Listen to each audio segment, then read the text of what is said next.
Todo el mundo quería ser ellos. Humphrey Bogart, Lauren Bacall, la pareja más glamorosa que Hollywood produjo jamás. Pero nadie preguntaba qué era ser sus hijos. Nadie preguntaba qué cuesta crecer cuando tu apellido ya tiene dueño antes de que tú hayas aprendido a pronunciarlo. Hoy te cuento esa historia. Para entender lo que heredaron sus hijos, primero tienes que entender de dónde venía ella. Porque Lauren Bacall no nació siendo Lauren Bacall, nació Betty John Perske. El 16 de septiembre de 1924, en el Bronx, Nueva York. Una familia que distaba mucho de ser estable. Su padre, William Persky, era alcohólico, y cuando Betty tenía 6 años, desapareció. Ese abandono temprano la marcó de maneras que ella misma tardó décadas en comprender del todo. Su madre, Natalie, trabajó para mantenerlas a flote, y Betty creció con esa dureza particular que produce la ciudad de Nueva York cuando la vida no te da muchas alternativas. Cambiaron el apellido. De Persky a Bacall, una variante del apellido materno, con una L adicional al final para que sonara mejor. Un nombre nuevo, un comienzo nuevo y una ambición enorme que nadie le había dado, pero que ella llevaba dentro desde antes de tener palabras para nombrarla. A los 19 años consiguió el papel principal en Tener y no tener, 1944, frente a un actor de 44 años llamado Humphrey Bogart. La química entre ellos fue inmediata y completamente real. Él seguía casado con su tercera esposa cuando se enamoraron en el set. El amor no esperó a que los trámites legales estuvieran en orden. Se casaron el 21 de mayo de 1945 en la finca del escritor Louis Bromfield en Ohio, y comenzó lo que el mundo entero decidió llamar el gran amor de Hollywood. La casa que Bogart y Bacall construyeron en Holmby Hills era, desde fuera, todo lo que el mundo esperaba que fuera. Frank Sinatra era vecino, Judy Garland era amiga íntima. Las cenas que organizaban eran legendarias, ruidosas, opinadas, llenas de personas que estaban en la cima de la industria más glamorosa del mundo. Y dentro de esa casa había niños, niños que se despertaban cada mañana en un entorno que la mayoría de las personas no rozarían en toda una vida, y que no tenían ningún marco de referencia para entender cuánto pesaba ese entorno, porque los niños dan por sentado lo que nacen dentro. Y lo que Steven y Leslie Bogart nacieron dentro era algo que el mundo entero miraba desde fuera con envidia y con adoración. Pero la envidia mira hacia afuera, no ve lo que pasa dentro. Hijo número 1, Stephen Bogart. El hombre que pasó décadas huyendo de su propio apellido. Lo nombraron como el personaje más famoso de su padre, y eso fue lo primero y lo último que eligieron por él. Stephen Humphrey Bogart nació el 6 de enero de 1949 en Los Ángeles. Su nombre vino de Harry Steve Morgan, el personaje de su padre en Tener y no tener. Piensa en eso un momento. Antes de nacer ya era una referencia a una ficción. Ya era una extensión de una leyenda que no le pertenecía. Creció en la casa de Holmby Hills rodeado de caras famosas que para él no eran nada del otro mundo porque simplemente eran las personas que sus padres conocían. Lorna Loft, la hija de Judy Garland, era amiga de su hermana Leslie. Frank Sinatra vivía cerca. Estos no eran hechos extraordinarios para Stephen. Eran simplemente la textura de su vida cotidiana. Lo que sí era menos cómodo era la distancia de su padre. Humphrey Bogart trabajaba sin parar y cuando no trabajaba estaba en su barco, el Santana, el lugar donde decía sentirse más vivo. Stephen lo describió años después como emocionalmente contenido, un hombre de su época, presente físicamente los fines de semana, pero no de la manera en que las generaciones posteriores llegaron a entender lo que significa estar presente. Y entonces Stephen empezó a hacerse mayor. Empezó a querer conocer de verdad a ese hombre, a ver más allá de la leyenda que todo el mundo parecía ya conocer de memoria. Y entonces su padre enfermó. En 1956, Humphrey Bogart fue diagnosticado con cáncer de esófago. Décadas de tabaco y alcohol. Cuando llegó el diagnóstico, el cáncer ya estaba avanzado. Bacall permaneció a su lado prácticamente de forma constante durante la enfermedad. Tenía 31 años, renunció a lo que quedaba de su impulso profesional para cuidarlo. Stephen tenía 7 años, su hermana Leslie, 4. El 14 de enero de 1957, Humphrey Bogart murió en casa en Holmby Hills. Tenía 57 años. Más de 3.000 personas que Stephen nunca había visto fueron a su funeral, y fue en ese momento, según él mismo contó décadas después, cuando entendió por primera vez que su familia era diferente, que su familia le pertenecía también a los extraños. Lo que siguió fue una infancia moldeada por esa pérdida de maneras que tardaron décadas en salir a la superficie. Bacall llevó a los niños a Inglaterra durante un tiempo. Luego los instaló en Nueva York, en un apartamento en el Dakota, en el Upper West Side, el mismo edificio donde años después mataría a John Lennon, y se lanzó de nuevo al trabajo, al teatro que siempre había sido su primer amor, a la vida de una mujer repentinamente sola con 2 hijos pequeños y un duelo enorme que procesar. Stephen se crió en gran medida solo durante esos años, o al menos así lo sintió. Niñeras, internados, la sensación de ser gestionado más que criado. No resentía a su madre exactamente, entendía que no había tenido otra opción, pero la soledad era real y lo marcó. Después escribió sobre haberse sentido invisible, sobre la incomodidad particular de ser el hijo de Humphrey Bogart en un mundo que creía que ya tenía un pedazo de su padre antes de que Stephen pudiera reclamar el suyo propio. Fue al Milton Academy en Massachusetts para el bachillerato, luego a la Universidad de Pensilvania, luego a Boston University, donde conoció a su primera esposa, Dale Jerfy, en 1969. Se casaron jóvenes, tuvieron un hijo llamado Jamie y eventualmente se divorciaron en 1984. Trabajó en producción televisiva, en NBC, en ESPN, en Court TV. Funcionaba, era productivo, profesionalmente competente y al mismo tiempo se anestesiaba con cosas que todavía no había encontrado otra manera de gestionar. Él mismo trazó más tarde la línea directa entre el alcoholismo de su padre y su propio consumo de drogas. 2 hombres, 2 generaciones, el mismo mecanismo de escape. La diferencia, como señalaba con una ironía seca y perfectamente calibrada, era que el vicio de su padre era legal y el suyo no, y que él eventualmente paró. Su padre nunca lo hizo del todo, no lo ocultó. En 1995 publicó Bogart, En busca de mi padre, una memoria y biografía que fue, según sus propias palabras, lo más catártico que había hecho en su vida. El libro trataba en parte sobre Humphrey Bogart, pero sobre todo trataba sobre él mismo, sobre las décadas que había pasado evitando y resintiendo la sombra enorme que el apellido Bogart proyectaba, y sobre la paz que al final, con trabajo duro, encontró con esa sombra. Bacall no solo le animó a escribirlo, escribió el prólogo. Se casó por segunda vez con Barbara Brookman en 1985. Ese matrimonio duró 25 años. Se casó una tercera vez poco después de la muerte de su madre en 2014. Tiene 3 hijos, vive en Naples, Florida, gestiona el legado del Humphrey Bogart Estate, controla el nombre, la imagen, los derechos, organiza un festival anual de cine Bogart en Casablanca. El hombre que pasó décadas escondiéndose de su apellido ahora lo lleva hacia adelante con una deliberación que parece genuina. Eso no es poca cosa, eso es una vida completa.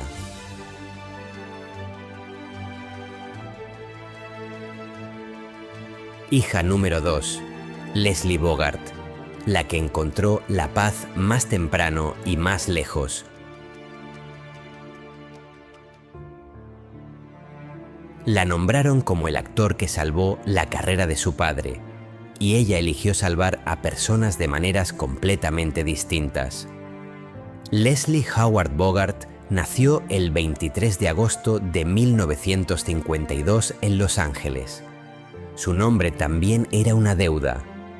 Humphrey Bogart la nombró así en honor al actor británico Leslie Howard, que había hecho algo que Bogart nunca olvidó. En 1936, cuando Warner Bros. Planeaba El bosque petrificado, Howard se negó a aparecer en la película a menos que el estudio accediera a contratar a Bogart para el papel clave del Duke Manty. Ese acto de generosidad profesional transformó la carrera de Bogart. Nombrar a su hija Leslie fue la manera en que pagó una deuda que sentía que llevaba de por vida. Leslie creció en la misma casa que Stephen, en el mismo ambiente de celebridad y abundancia, con los mismos famosos en las cenas y la misma sensación de normalidad ante lo que para cualquier otra persona habría sido completamente extraordinario. Tenía 4 años cuando su padre murió. 4 años. No tiene recuerdos directos de Humphrey Bogart, solo fragmentos, impresiones, cosas filtradas a través de fotografías y de las historias que su madre contaba. En ese sentido lo perdió antes de haberlo tenido del todo. No fue la ruptura abrupta que vivió Stephen, fue una conciencia que fue creciendo lentamente a lo largo de la infancia. La comprensión de que el hombre, cuyo nombre y cuya leyenda la rodeaban por todos lados, era alguien a quien nunca llegarían a conocer realmente. Lo que tuvo en cambio fue una madre que seguía muy viva en el mundo. Bacall se mudó a Nueva York. Se volvió a casar en 1961 con Jason Robards y durante un tiempo construyó algo que parecía una familia reconstituida. Pero Robards era alcohólico y el alcoholismo hizo el matrimonio imposible de sostener. Bacall se divorció de él en 1969. Leslie tenía 16 años. Para entonces, Leslie y Stephen habían vivido 2 rupturas familiares en 12 años. La muerte de su padre en 1957 y ahora la disolución del segundo matrimonio de su madre. Y Leslie tomó una decisión. No iba a entrar en el mundo del entretenimiento. Se formó como enfermera. Trabajó en hospitales durante los años 70 con pacientes que enfrentaban enfermedades físicas y emocionales. El trabajo era exigente y totalmente alejado del glamour de cualquier premier de Hollywood. Y era exactamente lo que ella quería hacer. Y era algo en lo que era genuinamente buena. En los años 80 se mudó a California y empezó a estudiar yoga. Recibió su primera certificación como instructora en 1985. Fue profundizando en la práctica hasta especializarse en yoga terapéutico para personas con condiciones cardíacas, enfermedades crónicas y los desafíos físicos del envejecimiento. Su trabajo se centró en la sanación, en ayudar a personas a encontrar un equilibrio físico y emocional en circunstancias que lo habían eliminado.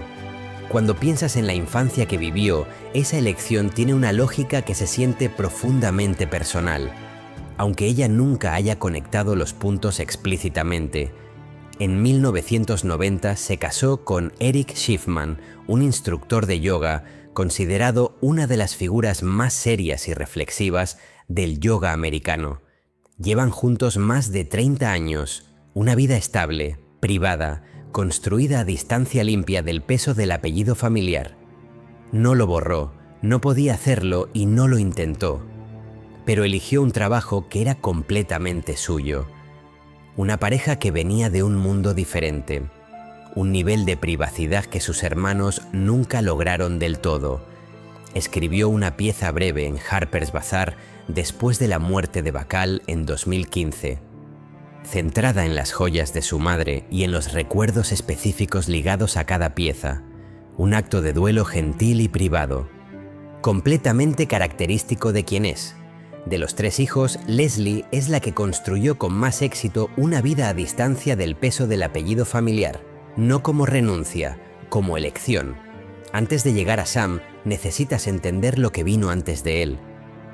Cuando Humphrey Bogart murió en enero de 1957, Lauren Bacall tenía 32 años, viuda, con 2 hijos pequeños y con una carrera que había puesto deliberadamente en pausa por amor a un matrimonio que creía que duraría para siempre. El duelo fue genuino y enorme. Había un breve y doloroso episodio con Frank Sinatra, que había expresado interés en el matrimonio, pero cuando la noticia llegó a la prensa, sin culpa de Bacall, Sinatra reaccionó cortando la relación completamente y culpándola a ella por la publicidad.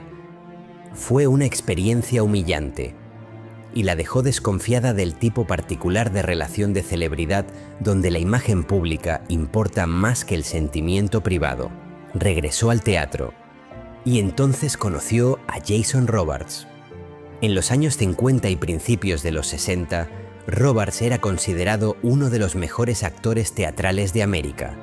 Había hecho su nombre con O'Neill, El Iceman Cometh en 1956, El largo viaje hacia la noche ese mismo año. Inteligente, brillante, celebrado y profundamente troubled. El problema tenía forma de alcoholismo tan severo que eventualmente requeriría un accidente de coche casi fatal para traerlo bajo algún tipo de control. Se casaron el 4 de julio de 1961 en Ensenada, México. La boda original en Viena había caído por problemas de papeleo. Una boda alternativa en Las Vegas también había fallado por documentación. Eso te da una idea de la energía caótica que rodeaba su relación desde el principio. Los buenos momentos eran reales. Robards, cuando estaba sobrio, podía ser brillante y generoso y divertido. Traía al hogar una seriedad teatral diferente que Bacall encontraba genuinamente interesante. Pero el alcoholismo corría por debajo de todo como una corriente que no se podía apagar. Bacall escribió después que había dejado a Robards principalmente por su forma de beber, que no podía sostener una vida familiar dentro de la incertidumbre constante de estar casada con alguien que en sus peores momentos era completamente inalcanzable. Era un patrón que reconocía, un hombre cuya adicción se lo llevaba lejos de las personas que lo necesitaban presente.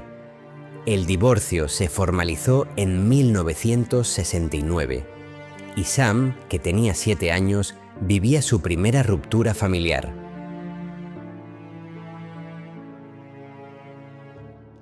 Hijo número 3, Sam Robards, el que entró en la misma profesión con los ojos bien abiertos.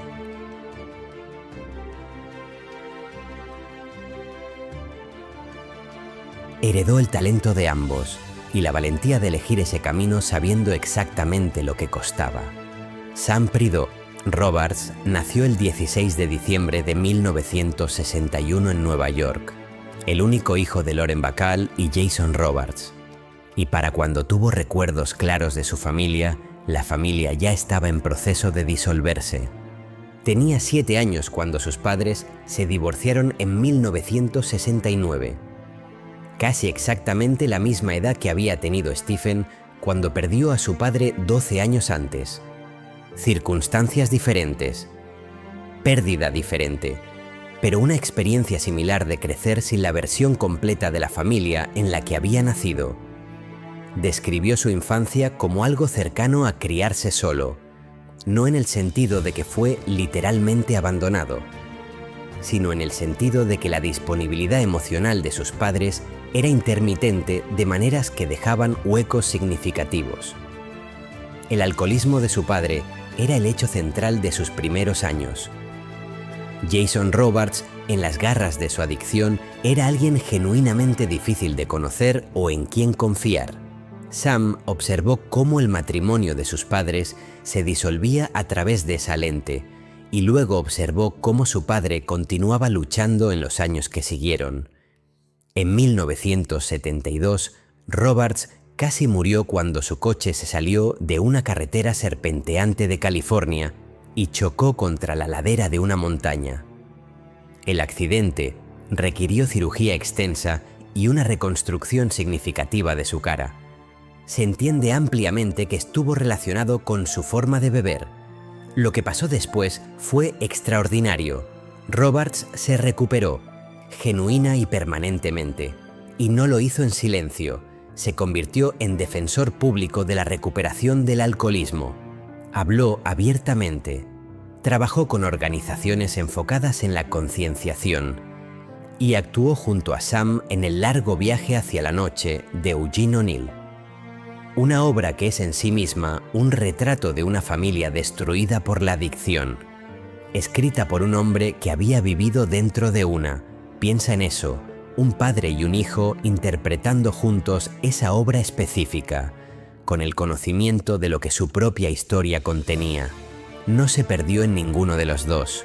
Sam heredó el talento de sus padres y el impulso de sus padres, pero se acercó al trabajo con cuidado, sin ilusiones, habiendo visto a ambos desde cerca, sabiendo exactamente lo que ese trabajo costaba y lo que podía destruir.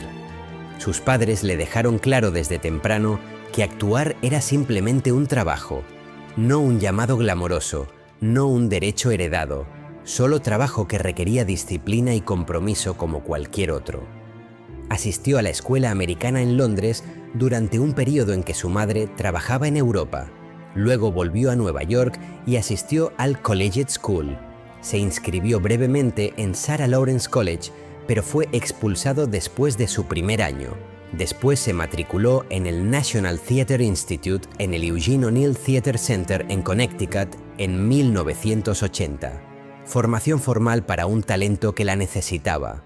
Su debut cinematográfico fue en Tempestad de Paul Mazursky en 1982. Apareció junto a Kevin Costner en Fandango en 1985. Actuó con su padre en Bright Lights Big City en 1988, la única vez que los dos compartieron pantalla. Una película sobre adicción que cargaba sus propias ironías calladas. Apareció con su madre en Presa Porter de Robert Altman en 1994. Katharine Hepburn, que había sido amiga íntima de ambos sus padres, se convirtió en su madrina. Un vínculo que lo conecta de regreso al corazón del viejo Hollywood y al mundo específico que su madre había habitado en el pico de su fama. Sus trabajos cinematográficos más vistos llegaron a finales de los 90 y principios de los 2000. American Beauty en 1999, la película que ganó a Kevin Spacey el Oscar y en la que Sam interpretó a un vecino suburbano con una cualidad de observación tranquila que le sentaba bien. Hay Inteligencia Artificial de Steven Spielberg en 2001, como Henry Swinton, el padre que trae a casa al niño androide en el centro de la historia. En televisión, Gossip Girl, El ala oeste de la Casa Blanca, La ley y el orden, Sexo en Nueva York. Su trabajo teatral ganó quizás el reconocimiento más significativo. En 2002 recibió una nominación al Tony al mejor actor de reparto por una reposición de Broadway de La buena suerte del hombre de Arthur Miller. El premio Clarence Derwent a la interpretación masculina más prometedora de Broadway fue un reconocimiento formal de que había llegado en sus propios términos. No simplemente por herencia, se casó 2 veces. Su primer matrimonio con la actriz Susie Amis produjo un hijo llamado Jasper antes de terminar en divorcio en 1994. En 1997 se casó con la modelo y actriz danesa Sissel Jensen, con quien tiene 2 hijos, Calvin y Sebastian. Por todo lo que se conoce, su vida familiar ha sido la cosa estable y sustentadora que ninguno de los matrimonios de sus padres le proporcionó cuando era niño. Su padre, Jason Robards, murió el 26 de diciembre de 2000, a los 78 años, habiendo pasado las últimas décadas de su vida sobrio y trabajando y haciendo las enmiendas que podía. Sam tenía 39 años. Ha hablado de esa relación con cuidado en los años desde entonces, sin amargura, sin una facilidad excesiva para perdonar, con la complejidad considerada que viene de haber pensado en ello durante mucho tiempo. Lauren Bacall no se retiró elegantemente, siguió trabajando hasta bien entrados sus 70 y 80 años, teatro, cine, televisión, negándose a convertirse en el tipo de reliquia que Hollywood intenta fabricar de sus figuras más icónicas. Ganó un Globo de Oro y un premio del Sindicato de Actores en 1997 por El espejo tiene dos caras. Recibió un Oscar honorífico en 2009 en reconocimiento a su contribución a la era dorada del cine. Era una de las últimas supervivientes de ese periodo y parecía tomar una satisfacción particular en ese hecho, en haber sobrevivido a tanto y a tantos. Permaneció a lo largo de sus últimos años profundamente identificada con Humphrey Bogart, con la historia de amor que los había hecho a ambos de maneras diferentes, más de lo que habrían sido por separado. Hablaba de él constantemente, mantenía viva su memoria en entrevistas y conversaciones, y era completamente lúcida sobre el hecho de que ninguna relación en su vida había igualado del todo aquella. Sus hijos observaban esto desde una distancia considerada. Stephen, en particular, a veces notaba la brecha entre el Bogart idealizado que su madre describía y el padre algo más remoto que él mismo recordaba de la infancia. En su libro fue cuidadoso con esto, respetuoso con la experiencia de su madre, honesto sobre la suya propia. Entendiendo que dos personas pueden recordar al mismo hombre de maneras genuinamente diferentes sin que ninguna de las dos esté equivocada. Bacall pasó sus últimos años en el apartamento del Dakota que había sido su hogar neoyorquino durante décadas. Caminaba transparente a los restaurantes, asistía al teatro, seguía siendo opinada y directa y completamente ella misma, de una manera que las personas que la amaban encontraban enormemente reconfortante. El 12 de agosto de 2014, Lauren Bacall murió a los 89 años de un derrame cerebral. Murió en casa, en el Dakota, que es exactamente donde una mujer como ella debería haber muerto, en su propio espacio, en su propia ciudad, habiendo sobrevivido a casi todos los que la habían conocido en el principio. Stephen, Leslie y Sam estuvieron presentes en sus últimos días. Los homenajes que siguieron fueron enormes. Las fotografías de su vida circularon por todas partes. La joven Bacall con Bogart, las portadas de Look, los fotogramas del sueño eterno, Callo largo, Tener y no tener.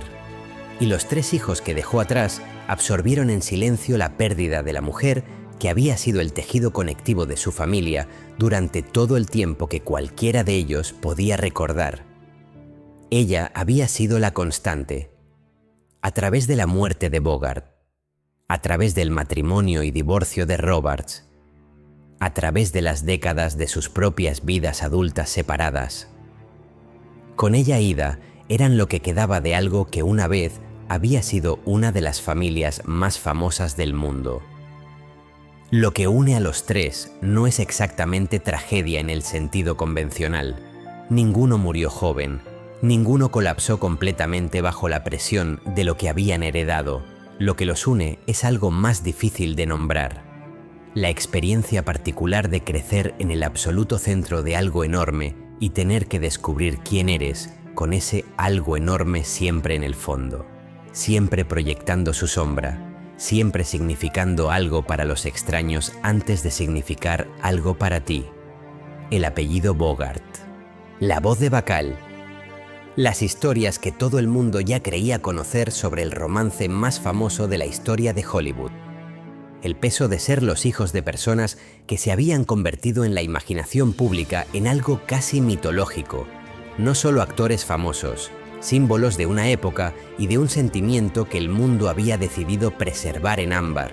Stephen pasó décadas intentando escapar del apellido de su padre, trabajando en el anonimato de las salas de producción televisiva, ocultando el apellido Bogart a sus colegas hasta que estuvo listo para apropiarse de él. Se convirtió en consumidor de drogas. Se casó 3 veces y se divorció 2. Eventualmente escribió su camino a través de lo que había estado evitando y encontró en el proceso algo parecido a la paz. Hoy custodia el legado de su padre con un cuidado y un orgullo que parecen genuinos. El hombre que una vez escondía el nombre ahora lo lleva hacia adelante intencionalmente. Leslie encontró su paz antes y la encontró de manera más silenciosa. Se alejó completamente del camino que sus padres habían recorrido y construyó algo diferente desde cero.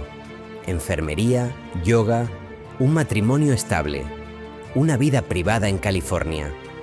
El apellido famoso aparece en documentos oficiales y en entradas biográficas. Pero no es el principio organizador de su existencia diaria.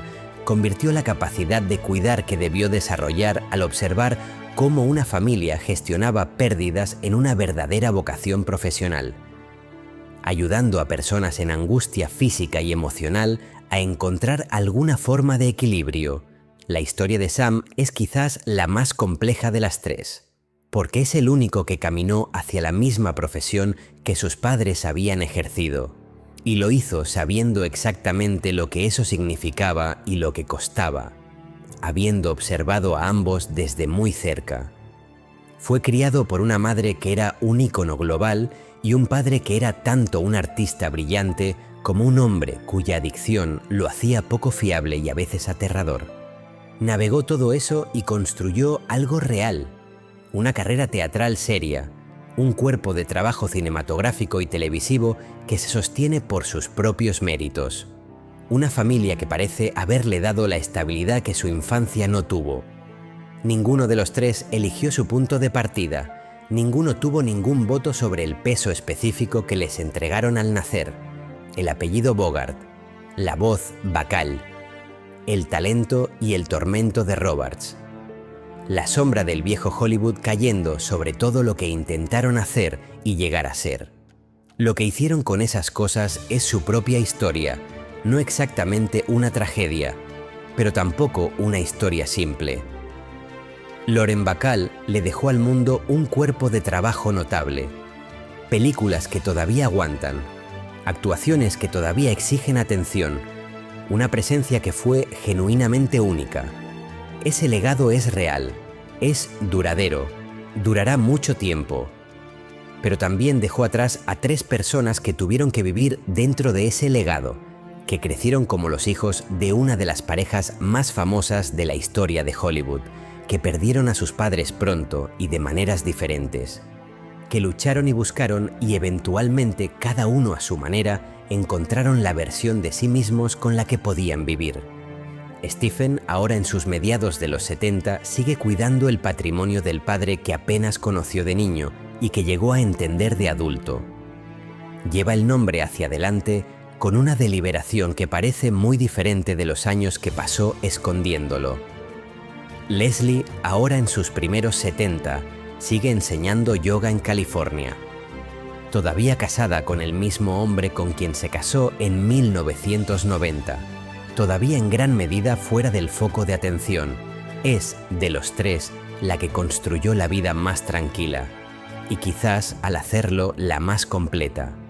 Sam, ahora en sus primeros 60, sigue actuando. En el teatro, en pantalla, en el mundo teatral que su padre dominó. Todavía, según todo lo que se conoce, resolviendo lo que significa llevar un nombre que contiene tanta historia. Lo ha hecho en sus propios términos. Eso importa. 3 vidas. 3 respuestas diferentes a la misma pregunta imposible. ¿Cómo te conviertes en ti mismo cuando el mundo ya tiene una idea muy firme de quién eres? ¿Cuánto vale un nombre si te borra la identidad? Y la pregunta que me gustaría que dejaras en los comentarios. ¿Crees que el precio que pagaron los hijos de Bogart y Bacall era inevitable? ¿O el sistema que convirtió a sus padres en mitos podría haber dejado más espacio para que sus hijos fueran simplemente personas? Escríbelo abajo. Y si esta historia te dejó con la sensación de que Hollywood guarda más verdades enterradas de las que ha confesado, el siguiente video te está esperando ahora mismo. Crímenes sin resolver. Misterios que nadie explicó del todo. Y nombres que el sistema prefería que el tiempo borrara para siempre. Está ahí arriba, no lo dejes para después. Porque después, como bien sabían todos los que vivieron a la sombra de los gigantes de esta historia, siempre llega demasiado tarde.